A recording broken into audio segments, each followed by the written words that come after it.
가서 그들이 아직 살아 있는지 알아보려 하오니 나로 가게 하소서. 이드로가 모세에게 평안히 가라 하니라.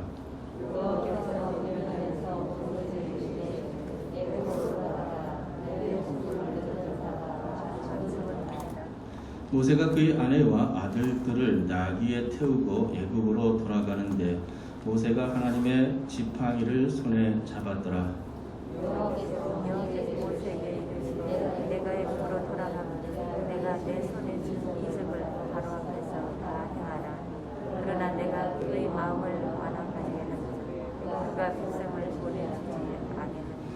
너는 바로에게 이르기를 여호와의 말씀에 이스라엘은 내 아들 내 장자라. 내가 내게 이르기를 내 아들을 보내주어 나를 섬기게 하라 하여 내가 내 보내주기를 거절하니 내가 내 아들 내 장자를 죽이라 하셨다 하라 하시니라.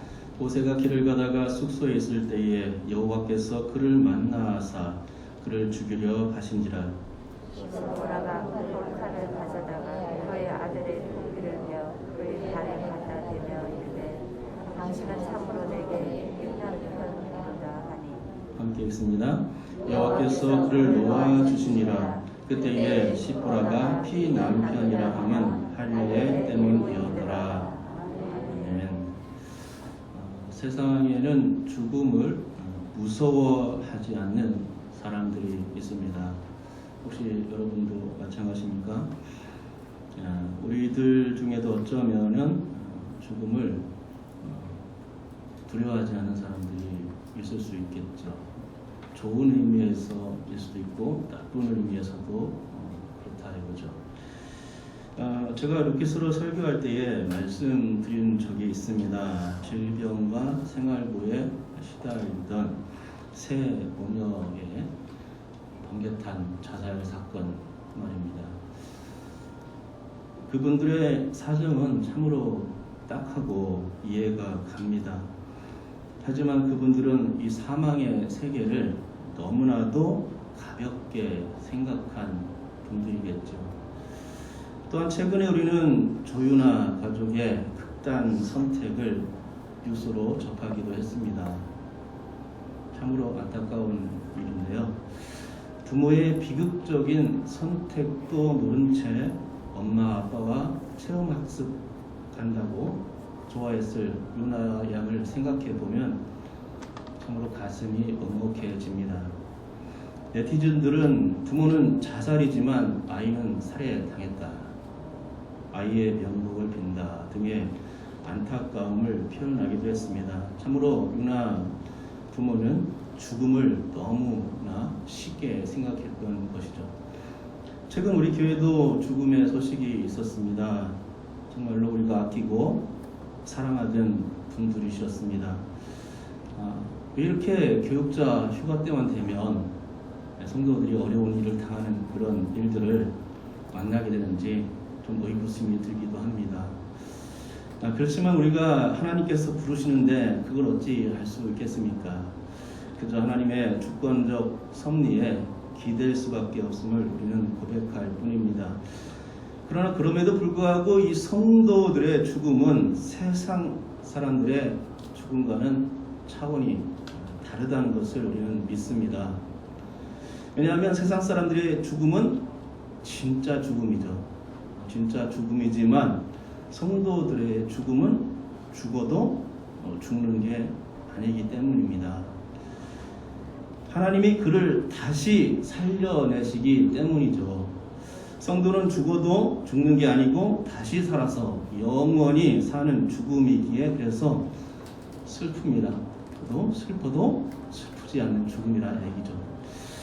사실 제가 죽는 이야기를 하는 것은 오늘 말씀에 죽음의 문제가 깊숙이 드리워져 있기 때문입니다. 띄워주시면 18절의 말씀에 보면 죽는 것 반대 얘기가 들어가 있죠. 그들이 아직 살아있는지 모세의 형제들 얘기입니다. 애굽에 내려가고자 하는 이 모세가 장인 이드로에게 내 형제들이 애굽에서 아직 살아있는지 그걸 확인하려고 한다, 이런 얘기를 하고 있는 것이죠. 19절에서도 모세의 죽음을 노리던 40년 전에 애굽인들이 있었는데 그 애굽인들이 다 죽었다라고 하나님께서 모세에게 안심시켜주는 그런 모습을 보게 됩니다. 23절에서도 나타나죠. 내 아들, 내 장자, 그러니까 바로의 아들을 얘기하는 것입니다. 내 아들 이스라엘을, 내 아들 내 장자 이스라엘을 너희들이 애굽에서 내보내지 않으면 네 아들이 죽을 거야. 바로 네 아들이 죽을 거야. 그런 얘기를 들려주는 것이죠. 그리고 마지막으로 죽음의 에피소드가 나타나는데 가족을 데리고 길을 가던 아내와 두 아들을 데리고 애굽으로 향하던 모세에게 여호와께서 갑자기 나타나셔서 죽이려 하셨던 것이죠. 무엇이 잘못되었는지 하나님께서는 하나님의 사명을 받고 애굽으로 내려가는 모세를 죽이시려고 나타나셨던 것입니다. 이런 일련의 죽음의 문제가 오늘 본문에 꼬리에 꼬리를 물고 계속 일어나는 상황이 있다 하는 것이죠. 저는 오늘 말씀이 이렇듯 죽음에 관한 이야기로 도배되어 있음을 보고 인간은 어찌할 수 없는 삶과 죽음의 문제에 직면해 있구나 하는 것을 깨달을 수 있었습니다. 어쩌면 셰익스피어 4대 비극 중에 하나인 햄릿에서 사느냐 죽느냐 그것이 문제로다 라는 이 명대사가 우리의 실제적인 이야기라고 생각합니다. 어떤 사람들은 사는 것보다 죽는 것이 낫다 여기서 자기의 목숨을 너무나도 쉽게 죽음에 내어줍니다. 그러나 어떤 사람들은 어떻습니까? 죽는 순간이 되어도 안 죽으려고 안간힘을 쓰고 발악을 하는 사람들도 있더라는 것이죠. 그러고 보면 우리도 삶과 죽음의 문제를 한 번쯤은 정리하고 넘어가야 하지 않겠는가 생각이 들고요. 과연 죽고 싶은 상황에서조차 죽지 말아야 할 이유가 있다면 무엇이겠는가?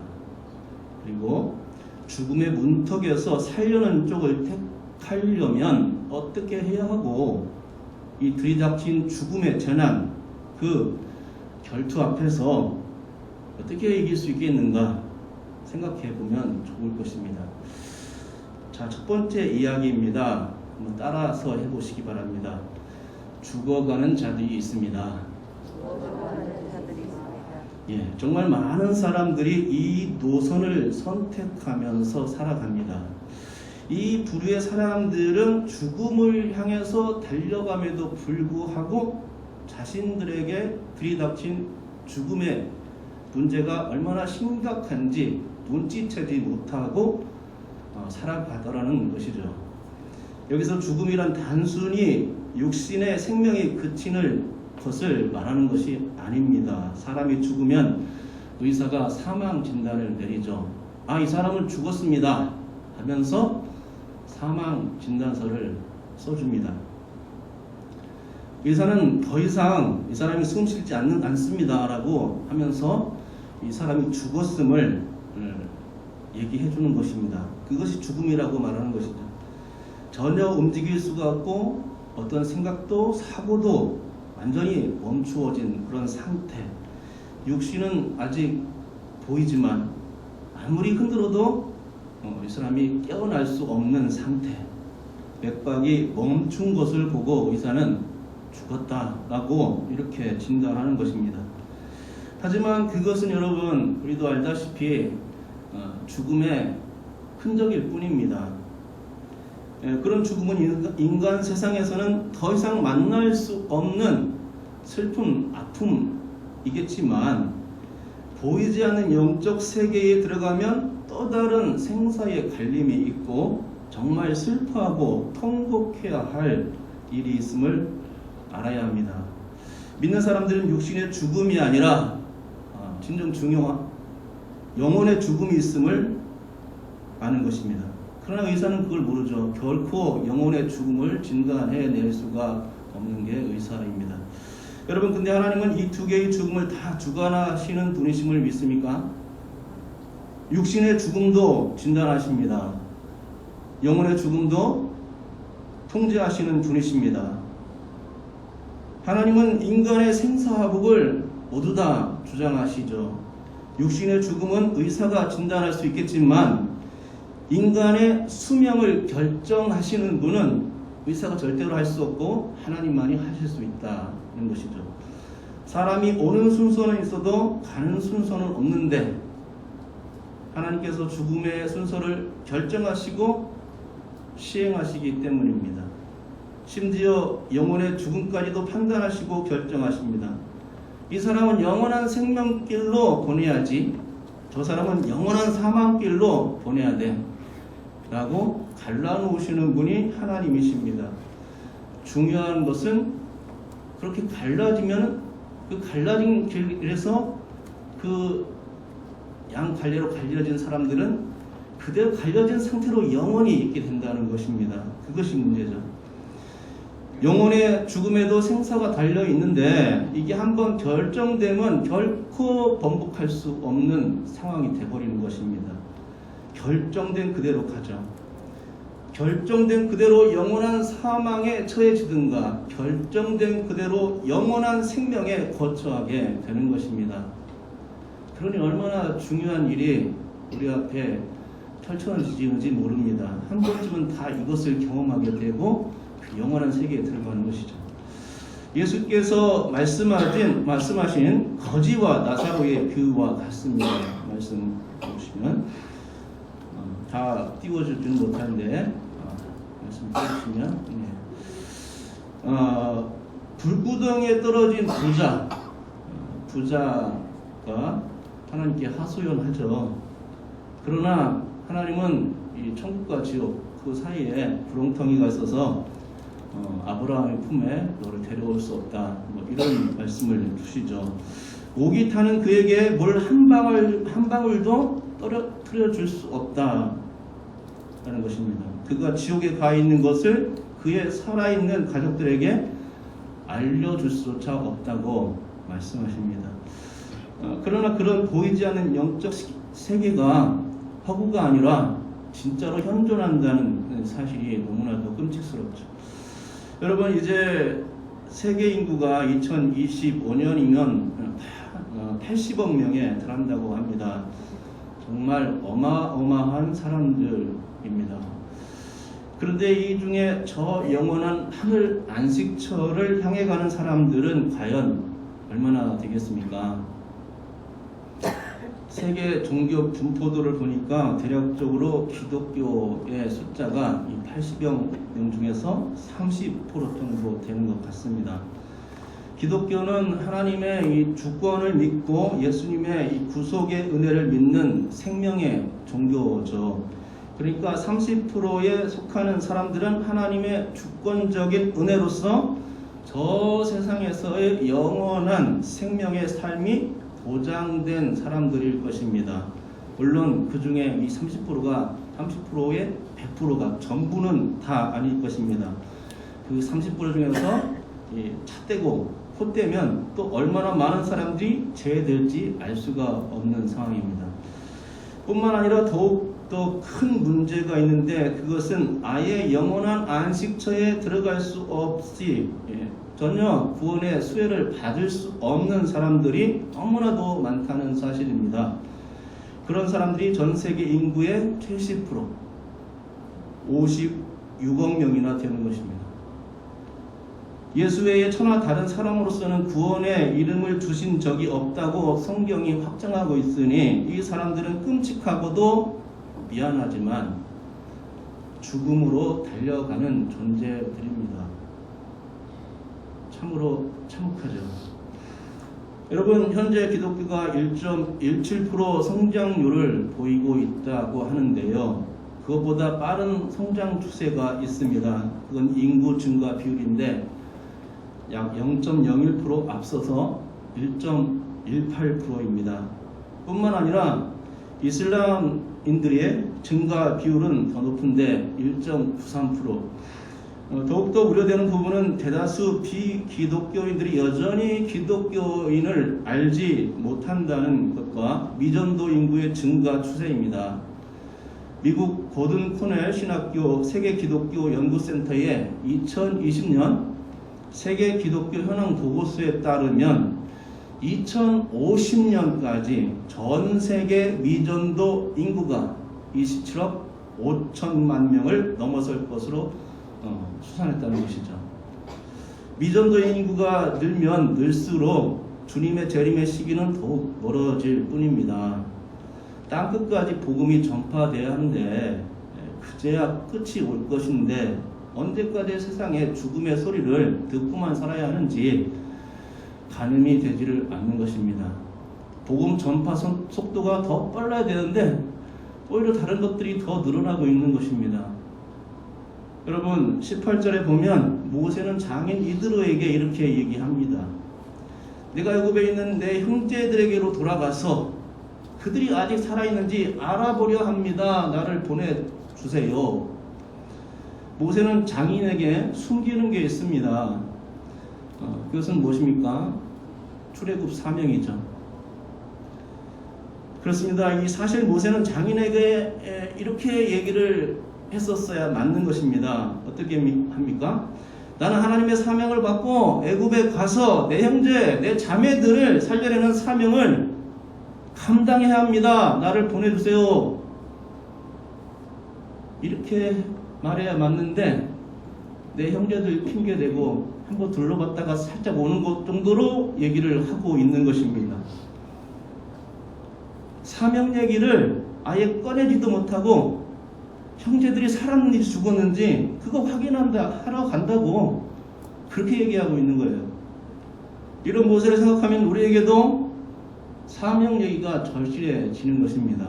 예수님은 자기 백성을 구원하시기 위해서 이 땅에 오셨고 또 그 사명을 이루기 위해서 십자가를 통해서 십자가를 향해서 전진하고 또 십자가를 위해서 다 이루시려고 얼마나 애쓰셨습니까? 우리는 그 예수님의 행적을 따르고 본받아야 할 필요성이 있습니다. 세계 얘기를 꺼내지 않더라도 내 동포, 내 민족을 향해서 그들에게 생명을 전하기 위해서 달려가는 우리가 되어야 되고요. 내 동포, 내 민족은 차치하고더라도 내가 사랑하고 내가 기도하고 예수님께로 인도해야 될 내 주변에 많은 잃어버린 영혼들이 있다는 것입니다. 그들에 가야 될 사명이 우리에게 있는 것입니다. 그런데 여러분 우리는 모세처럼 자신감이 없습니다. 떳떳하게 사명 얘기를 꺼내지도 못합니다. 사정이야 다 있겠죠. 모세도 그때 사정이 있었습니다. 모세는 애굽에 자기 아내와 자녀들을 데리고 가서 그 힘겨운 출애굽 사명을 감당해야 했는데 차마 이드로에게 장인에게 그걸 얘기하기가 용기가 나지 않았던 것이죠. 그렇죠. 그걸 보면 선교사님들이 이 가족들과 험지에서 이 선교하시는 모습을 보면 상상이 되고 그분들의 선교 상황이 애처롭고 이런 것들을 생각하면은 우리가 얼마나 이 모세의 생각을 파악할 수 있을 것 같습니다. 그와 같은 상황을 생각하면 좋을 것이죠. 또한 모세는 사명에 대한 자신감조차 없었습니다. 어쩌면 자신이 잘 해낼 것 같지 않다는 생각을 계속해서 하고 있는지도 모릅니다. 20절에 보면 그의 손에 하나님의 능력을 상징하는 지팡이가 들려 있음에도 불구하고 그의 믿음은 하나님이 도우신 가운데서도 그렇게 강력해 보이질 않고 떳떳해 보이질 않고 사명에 대해 이야기는 뒷전으로 감춰놓고 있다는 것입니다.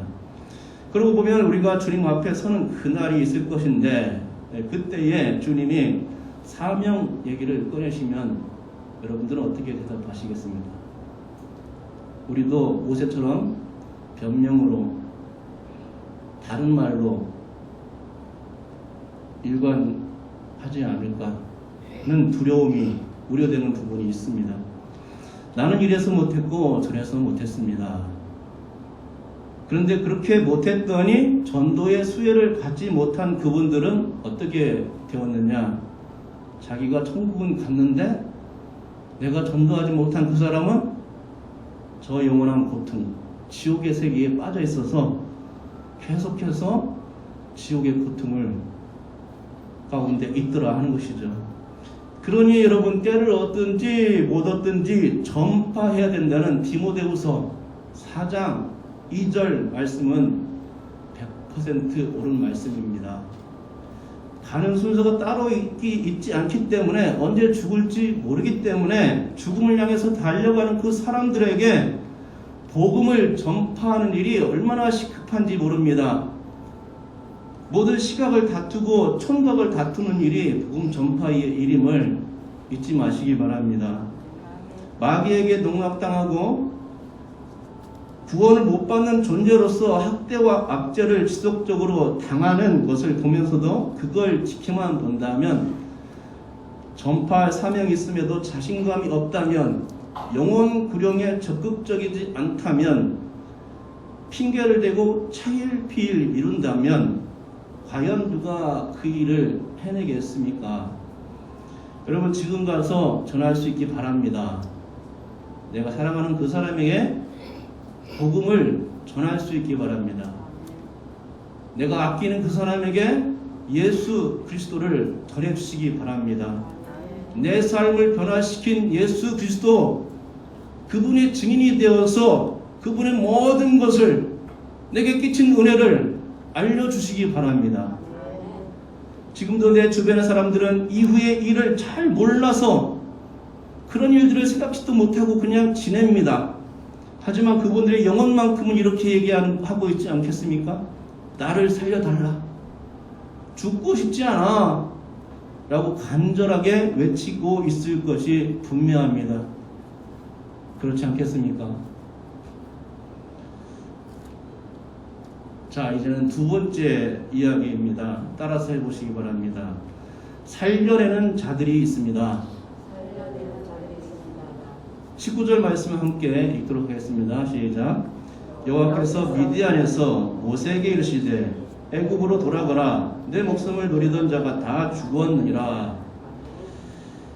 아까 18절에서 모세가 형제들 얘기를 꺼낸 것은 인간적인 입장에서 죽음의 문제를 바라본 것이라면, 죽음은 어찌할 수 없는 그런 한계에 있는 인간적인 입장. 그런데 19절 말씀은 하나님의 입장에서의 이 죽음의 문제를 말씀하는 것입니다. 인간은 죽음의 문제를 해결하거나 주관할 수 없기 때문에 모세는 형제들이 아직 살아있는지 여부를 확인하러 간다고 그렇게 말하고 있는 것이죠. 하지만 하나님은 죽음을 컨트롤 타워에 계신 분이시기 때문에, 너 모세의 목숨을 노리던 애굽 사람들이 이미 죽었다라고 선언할 수 있었던 것입니다. 모세 자신이 죽음을 노리던 애굽 사람들이 살아있다는 것은 모세가 사명을 주저하게 만드는 이유였습니다.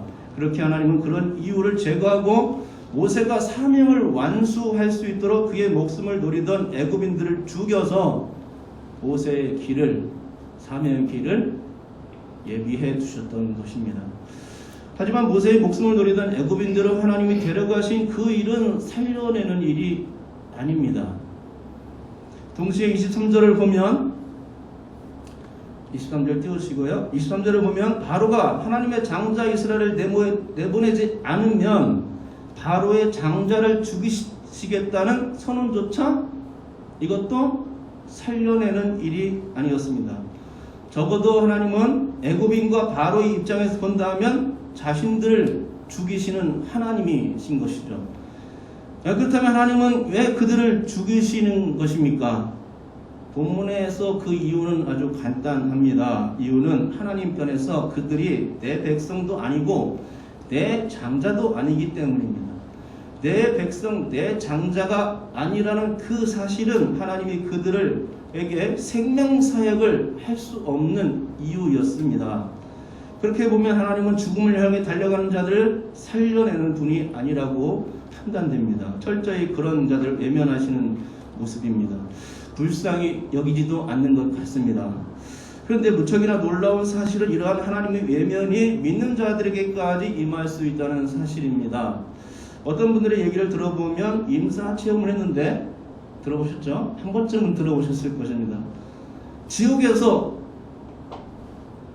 어떤 귀왕을 만났다, 어떤 목사님을 만났다, 어떤 장로님, 권사님, 집사님을 만났다라는 얘기를 듣게 됩니다. 그런데 그게 실제의 이야기인지는 잘 모릅니다. 가봐야 알 것이지만, 그러나 이게 신빙성이 아예 없는 얘기는 아닐 것입니다. 왜냐하면 마태복음 7장 21절에 그와 유사한 이야기를 우리 주님께서 말씀해 주셨기 때문입니다. 같이 한번 읽겠습니다. 시작. 나더러 주여 주여 하는 자마다 다 천국에 들어갈 것이 아니요 다만 하늘에 계신 내 아버지의 뜻대로 행하는 자라야 들어가리라. 아멘. 주님을 주여 주여라고 불렀다는 그 얘기는 그들이 살아 생전에 신앙에 있었다는 것을 반증해 주는 것 같습니다. 그런데 그런 자들도 다 천국에 들어가는 것이 아니라고 우리 주님께서 딱 잘라서 말씀하고 있는 것입니다. 하늘에 계신 내 아버지의 뜻대로 행하는 자라야 들어갈 것이다 선포해 주신 것이죠. 그리고 그 구체적인 예가 오늘 말씀에서도 에피소드로 나타나는데 모세에게 적용된 이야기입니다. 24절 말씀 함께 읽겠습니다. 시작.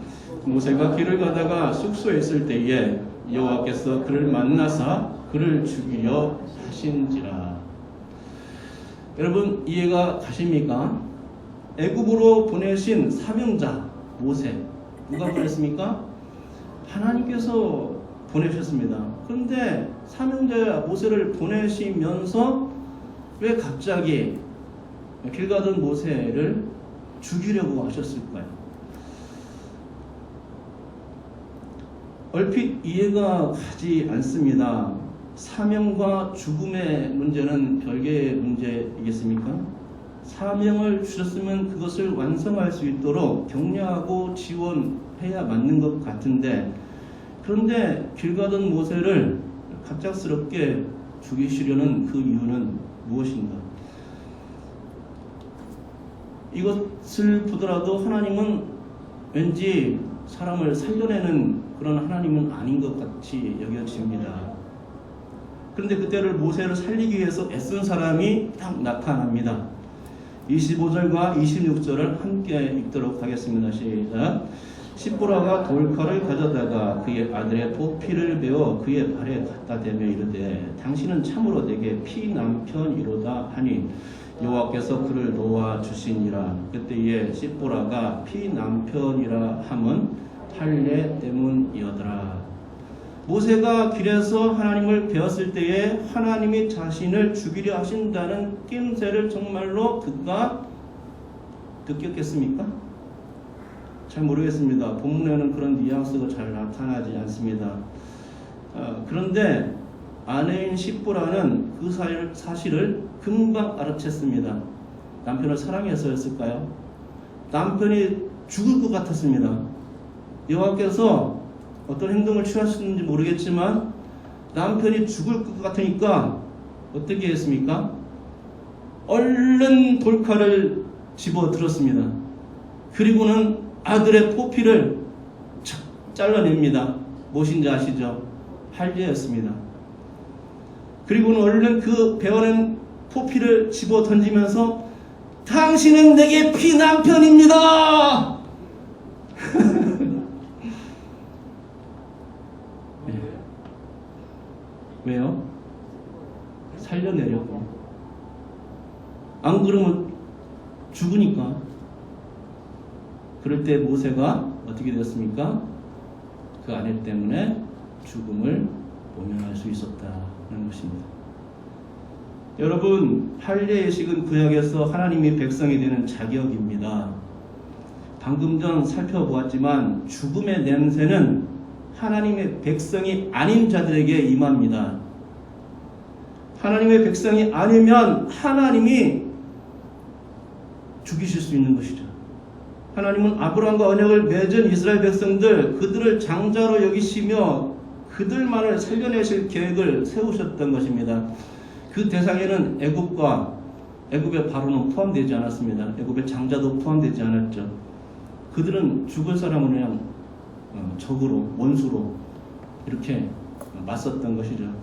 그렇게 애국 백성들이나 바로의 장자의 생명은 아랑곳하지 않으셨습니다. 그러나 이스라엘은 내 백성이요 내 장자이기 때문에 그들을 살려내려 애쓰셨음을 우리는 19절과 23절에서 확인할 수가 있는 것입니다. 그러니까 하나님이 죽이시는 하나님이냐 살려내시는 하나님이냐 하는 것은, 그런 문제는 하나님의 주권적 문제입니다. 뿐만 아니라 언약 백성을 얼마나 편애하셔서 그들을 살려내시려고 하는지 우리는 보게 되는 것입니다. 살려내는 하나님이 우리 하나님이라는 것입니다. 그 언약 백성의 증거는 다름 아닌 할례였죠. 그런데 모세의 아들이 할례를 받지 않았으니 그것이 모세에게는 허물이요 죽음의 냄새를 부르는 이유가 되었던 것입니다. 할례 받으면 내 백성이 아닌 것입니다. 아버지가 되어서 아들을 신앙으로 교육하고 하나님의 백성으로 키워야 되는데, 아버지가 사명을 받았음에도 불구하고 그 사명자의 역할을 자기 가족들에게조차 제대로 못한다면 어떻게 하나님의 일을, 사명을 감당하겠습니까? 거룩한 하나님 앞에서 거룩하지 못한 백성이 있다면 하나님은 그를 향해서 돌진하십니다. 하나님께서 그를 죽여도 아무런 이유를 달 수가 없어요. 십부라는 그 사실을 알고는 아들의 포표를 베어 던지며 당신은 피난편입니다 라고 외치게 되었던 것이죠. 그럴 때에 언약의 증표, 곧 할례를 인하여서 모세가 죽음의 자리에서 놓이게 된 것입니다. 여러분, 그러니까 십부라는 사느냐 죽느냐의 기로에 선 모세를 살려낸 사람입니다. 감동이 없으시네요. 여러분도 살려내시기 바랍니다. 자신의 남편을 살려내기 위해서 총각을 다투며 기지를 발휘했던 사람이 십부라였다 하는 것이죠. 중재라는 말이 어울릴 것입니다. 이 십부라의 중재 때문에 하나님은 모세를 놓으셨던 것이죠. 26절 띄우시면 26절에 그를 놓아주시니 라고 말씀하고 있지 않습니까? 십부라는 살려내는 자였습니다. 중재자 역할을 감당한 것입니다. 그런데 이 중재 역할이 출애굽 과정에서도 한 차례 더 나옵니다. 이스라엘 백성들에게 죽음이 지나가게 된 6월절 그 저녁 밤이었습니다. 고센 땅에 거주했던 이스라엘은 모세를 통해서 지시하신 하나님의 말씀대로 어린 양의 피를 문설주와 임방에 바르고서 그 집안에 들어가 있었던 것입니다. 그런데 그 밤에 여호와의 사자가 지나가면서 애굽 전역을 다 훑었습니다. 그리고 나서 그 밤이 지나고 새벽에부터 시작해서 애곡 소리가 들리기 시작했다는 것이죠. 모든 애굽의 초치생들이 다 완전히 싹들이 되었던 것입니다. 다 죽어나갔습니다. 곡하는 소리가 여기저기서 들리고, 안 죽은 사람, 장자가 안 죽은, 초태생이 안 죽은 집이 하나도 없었다 하는 것이죠. 그런데 이스라엘 백성들, 하나님께서 장자로 여기시는 그 백성들이 사는 고센 땅에서는 그런 일이 있었습니까? 없었습니다. 아무도 죽지 않고 짐승들, 초태생들도 죽은 것이 없었습니다. 안전했다는 것이죠. 그런데 6월절에 어린 양이 누구이십니까? 예수 그리스도이십니다. 예수 그리스도께서 자기 백성들을 살려내기 위해서 십자가에서 대속의 피를 흘리신 것입니다. 그리할 때에 노뱀을 본 사람들이 불뱀에 물렸지만 그 다 죽어가는 상황에서조차 노뱀을 바라보게 될 때에 살았던 것 같은 그 놀라운 역사가 예수님을 믿는 자들에게도 나타나게 된 것이죠. 예수님을 믿는 자들은 예수님의 중보의 은혜, 대속의 은혜 때문에 그들이 살 길이 열렸다는 것이죠. 바로 우리가 그 대상 아닙니까? 그러니까 오늘 본문의 말씀에서 하나님도 사실은 자기 백성을 살려내는 분이셨습니다. 십보라도 자기 남편을 살려내는 사람이었습니다. 나중에는 예수 그리스도께서 이 중보 사역을 감당하심으로써 살려내는 분이 되셨다 하는 것이죠. 예수 그리스도가 아니었다면 우리는 죽을 수밖에 없는 죄인이었습니다. 그러므로 여러분, 하나님께 영광 돌리고 예수님께 감사하시기 바랍니다. 그리고 동시에 나 자신도 누군가를 위해서 살려내는 자가 되어야 하겠다는 그런 포부가 있으시기 바랍니다. 내가 내 남편이 죽는 것을 볼 수 없지 않습니까? 내 아내가, 내 자녀가 죽는 것을 어찌 그냥 두고 봅니까? 점점 죽어가고 죽음을 향해서 달려가는데, 죽어가는 자들을 방치하는 것은 어찌 보면 그것을 즐기는 일과 같습니다. 그러기에 그것은 살인보다 더한 무서운 일입니다. 그러므로 살려내는 이 중보의 사명, 중재의 사명을 예수님만 하신 것이 아니라 여러분도 전도와 선교의 사명으로서 사명으로서 받았으면 좋겠고, 그래서 주변을 살려내는 주인공이 되시기 바랍니다. 이 마지막 세 번째입니다. 따라서 해보시기 바랍니다. 믿음으로 살기를 갈망합시다. 아멘. 로마서 3장 30절 같이 읽어보도록 하겠습니다. 시작. 할례자도 믿음으로 말미암아 또한 무할례자도 믿음으로 말미암아 이롭다 하실 하나님은 한 분이시니라. 아멘. 할례자는 오늘 말씀에서 장자로 나오는 이스라엘 백성들, 유대인들을 가리키겠죠. 그리고 무할례자들은 복음서에서 나오는데 이 둘째 아들로 지칭되는 이방인들입니다. 그런데 할례자든 무할례자든 무엇으로 말미암아 이롭게 된다고 말씀하고 있습니까? 예, 믿음입니다. 구약에서는 할례와 제사를 통해서 이롭게 되고 하나님의 백성이 되었지만 로마서는 오직 믿음으로만 이롭게 되고 하나님의 자녀가 된다고 말씀하고 있는 것이죠. 맞습니다. 우리는 예수 그리스도를 믿을 때에만 이롭게 됩니다. 예수 그리스도를 믿을 때에만 하나님의 자녀가 되는 것입니다. 나의 죄를 대속해 주신 예수 그리스도를 믿을 때에만 살 길이 열립니다. 내가 의롭게 된다는 것은 내 죄가 사해졌다는 것을 말하는 것이죠. 모세가 치료되었다. 오늘 본문이 말씀하는 것처럼 우리가 예수님을 믿어서 내 죄가 사해지면 나는 완전히 치료된 존재가 되는 것입니다. 또한 내 죄가 사해졌다는 것은 치료되었다는 것은 하나님께서 나를 이제 절대로 죽이지 않게 되었다는 말과 같습니다. 여러분, 이 모든 은혜가 예수 그리스도의 중재 때문입니다. 믿습니까? 그러므로 이제부터 살기를 갈망한다면 어떻게 해야 될지 정답이 나옵니다. 그것은 믿음에 굳게 서야 한다는 것입니다. 여러분께서 예수 그리스도를 믿는 믿음에 굳게 설 수 있기 바랍니다. 믿음의 자리를 탈선하면 위태할 수 있음을 명심하시기 바랍니다. 또 이제부터는 살려내는 자가 되어야 합니다. 반드시 살려내는 자가 되시기 바랍니다.